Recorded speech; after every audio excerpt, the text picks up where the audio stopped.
আসন্ন বিশ্বকাপ বাছাই পর্বের সুপার ক্লাসিকোতে ২৬শে মার্চ মুখোমুখি হবে চিরপ্রতিদ্বন্দ্বী ব্রাজিল ও আর্জেন্টিনা। তবে গুরুত্বপূর্ণ এই ম্যাচের আগে বড় দুশ্চিন্তায় পড়েছে ব্রাজিল দল।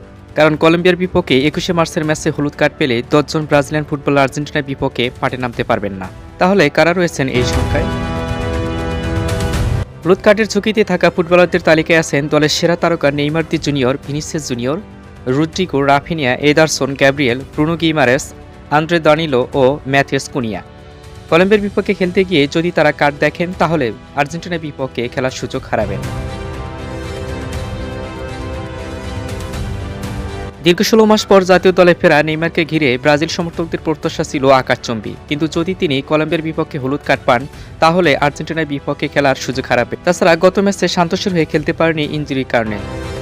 মেসি বনাম নেইমারের লড়াই দেখার অপেক্ষায় থাকা ভক্তদের জন্য এটি হবে সবচেয়ে বড় ধাক্কা। তাহলে কি খেলতে পারবেন নেইমার দি জুনিয়র? দক্ষিণ আমেরিকার অঞ্চলের বাছাই পর্বে এখন পর্যন্ত ১২ ম্যাচ খেলে ১৮ পয়েন্ট নিয়ে পঞ্চম অবস্থানে রয়েছে ব্রাজিল।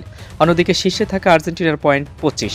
কলম্বিয়া ১২ ম্যাচে ১৯ পয়েন্ট নিয়ে চতুর্থ স্থানে রয়েছে। ফলে কলম্বিয়ার বিপক্ষে জয় পেলে ব্রাজিলের জন্য এটি হবে গুরুত্বপূর্ণ এক সাফল্য। তবে সেই ম্যাচের যদি খেলোয়াড়রা কার্ডের ফাঁদে পড়েন তাহলে সুপার ক্লাসিকোর আগে দল বড় সমস্যায় পড়তে পারে।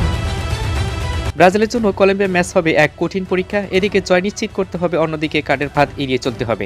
নেইমার, ভিনিসিয়াসদের সতর্ক থাকতে হবে, নইলে আর্জেন্টিনার বিপক্ষে তাদের দর্শক হয়ে বসে থাকতে হতে পারে। এরকম স্পোর্টস নিউজ পেতে আমাদের সাথে থাকুন, সিমির সাথে থাকুন, সি মি।